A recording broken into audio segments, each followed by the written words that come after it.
بسم اللہ الرحمن الرحیم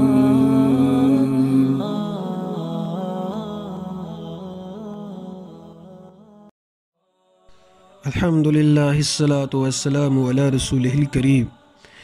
عزیز سامعین، آج ہم نیکی تو کرتے ہیں لیکن نیکی کرنے کے بعد احسان جتلاتے ہیں، اس سے نیکی ضائع ہو جاتی ہے۔ عبداللہ بن عمر بن عاص رضی اللہ تعالیٰ عنہ روایت کرتے ہیں کہ نبی کریم صلی اللہ علیہ وسلم نے فرمایا،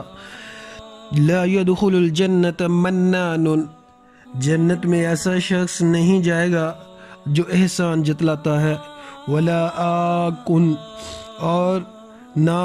والدین کا نافرمان، ولا مدمن خمر، اور نہ شرابی جو ہمیشہ شراب پیتا ہے۔ یہ صحیح ابن ماجہ کی حدیث ہے۔ اسی طرح قرآن مجید میں اللہ تعالیٰ سورۃ البقرہ میں ارشاد فرماتے ہیں، اے ایمان والو لا تبطلوا صدقاتکم بالمن والعزا، اے ایمان والو اپنی نیکیوں کو ضائع نہ کیا کرو، باطل نہ کیا کرو احسان جتلانے اور تکلیف دینے کے ساتھ۔ امام ابن کثیر فرماتے ہیں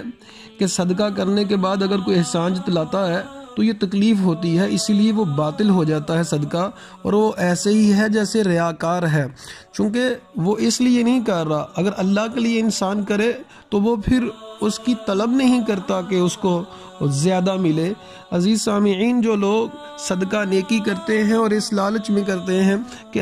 ہمیں اور زیادہ ملے یا ہمارے ساتھ بھی نیکی کرے، یہ نیکی نہیں ہوتی، یہ تو سودے بازی ہوتی ہے۔ اللہ تعالیٰ فرماتے ہیں، وَلَا تَمْنُن تَسْتَكْثِرْ،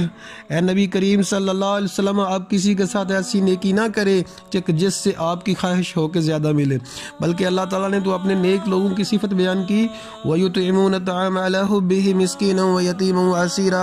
میرے بندے تو کھانا کھلاتے ہیں مسکینوں کو، یتیموں کو، اس کے باوجود کہ ان کو خود اور اس کی ضرورت ہوتی ہے، اور کہتے ہیں ہم اللہ کے لیے کر رہے ہیں، وَلَا نُرِيدُ مِنْكُمْ جَزَاءً وَلَا شُكُورًا، ہم نہ تو بدلہ چاہتے ہیں اور نہ شکر چاہتے ہیں، ہم شکریہ کے طلبگار بھی نہیں ہیں۔ زینب رضی اللہ تعالی عنہ کے بارے میں آتا ہے کہ جب وہ نیکی کرتی، صدقہ و خیرات کرتی، تو